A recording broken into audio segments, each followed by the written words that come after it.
Ora viva, boa tarde aos nossos telespectadores.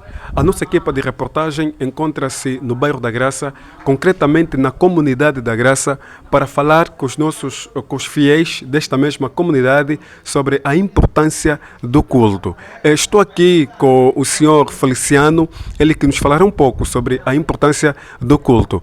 Boa tarde, senhor Feliciano. Muito boa tarde. Senhor Feliciano, gostaríamos que falasses aos nossos telespectadores sobre a importância ou o impacto que o culto acaba por ter na vida dos fiéis. Muito obrigado. Quero agradecer o ensejo que me concedem. Bem, nós não podemos falar da importância do culto se não começarmos por conceituar o culto. O culto é nada mais, nada menos que um ambiente de adoração, um ambiente de devoção, não é, de homenagem que se presta a uma entidade. E, no caso concreto, aqui específico, essa entidade é Deus, não é? Aquele que está acima de todos, de tudo e todos. Dessa maneira, o culto cumpre a finalidade de promover a edificação dos membros, dos fiéis que participam do mesmo e, por final, promover a glória a Deus, porque, afinal de contas, Deus, na sua palavra, arroga a glória ao seu nome, né? Como único merecedor de adoração, louvor e glória. No caso concreto, aqui a pergunta que me dirige, a importância do culto. Sendo o culto um ambiente de veneração, de adoração, de elogio que se presta a uma divindade, ela cumpre a finalidade de edificar e promover a glória de Deus. A primeira importância dela se impõe na possibilidade que ela desencadeia de fazer o quê? De edificar, de construir as pessoas. Todo culto, que é culto, ela deve andar na dinâmica, nas seguintes dinâmicas, né? O culto cumpre a finalidade restauradora, cumpre a finalidade santificadora, cumpre a finalidade edificadora. Então, no culto, o crente, antes de qualquer coisa, antes de marcar a sua presença, ele se beneficia da santificação, ele se beneficia da restauração, se beneficia da edificação, que é a construção espiritual que este culto proporciona. E, por sua vez, essa adoração objetiva a glória do próprio Deus. Ok. E quais são as desvantagens que um fiel pode enfrentar caso ele deixa de se congregar? Muito bem, vamos partir do pressuposto de Hebreus capítulo 10, versículo 25. A Bíblia diz assim: e não deixemos a nossa congregação, como é o costume de muitos. Ainda no mesmo livro de Hebreus, capítulo 3, versículo 12, a Bíblia diz assim: vedes que não haja em qualquer de vós nenhum coração mau e descrente para se apartar do Deus vivo. Antes exortai-vos todos os dias durante o tempo que se chama hoje, para que o vosso coração não se endureça pelo engano do pecado.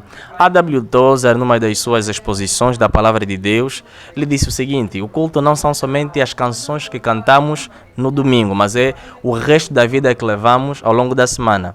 Portanto, vamos entender o culto como um ambiente que decorre num determinado espaço. Só que culto, nos termos das Escrituras Sagradas, ela não é só aquele ambiente que decorre num lugar. O culto é um estilo de vida.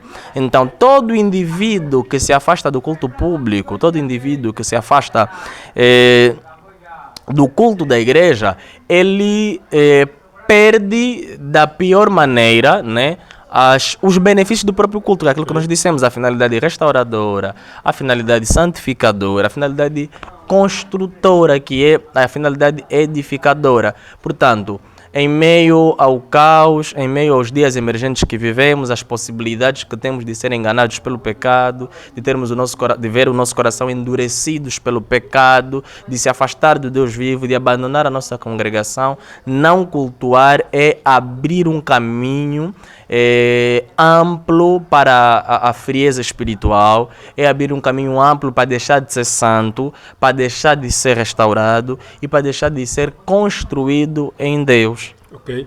E já qual é o conselho que que o nosso irmão Feliciano deixa para aqueles fiéis que deixaram de se congregar ou têm tido dificuldades de poder se congregar.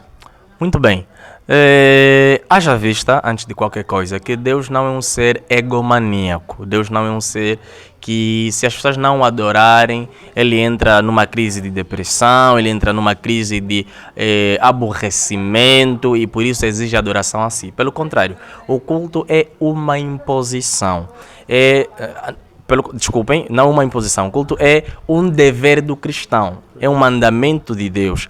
Deus orienta a necessidade de se cultuar ou de cultuar ao seu próprio nome, não só porque o seu nome é glorificado, mas porque o culto nos beneficia. E por isso que nós falamos, né, da importância. Não sendo Deus um egomaníaco, não é aquele indivíduo que carece de apreciação, aquele indivíduo que carece de aprovação e de elogios de pessoas para subsistir. Deus pode muito bem viver, ser feliz pelo resto da eternidade sem a nossa adoração. Mas, haja vista que cumprir o que está escrito, ser obediente às escrituras, é um dos deveres, uma das tarefas do cristão.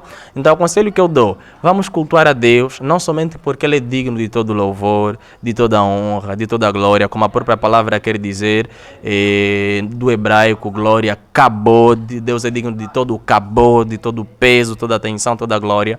Não há um ser que se encontra em igual posição, ele não reparte a sua glória com ninguém, né?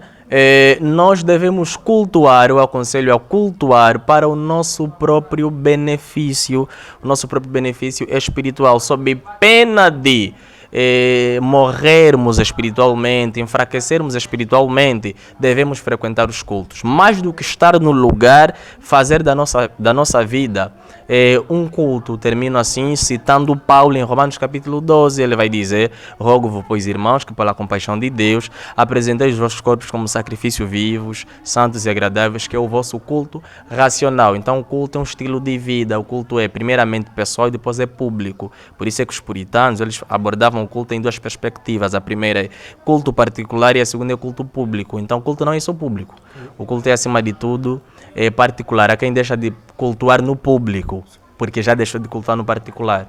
Geralmente é dessa maneira. Okay. Muito obrigado, irmão Feliciano. Contaremos com o senhor Feliciano nas próximas ocasiões. Obrigado. Muito obrigado por ter nos acompanhado do princípio até o fim. Contamos com vocês nas próximas ocasiões e não esteja aí. E saudações extensivas a todos os nossos telespectadores e seguidores. Obrigado.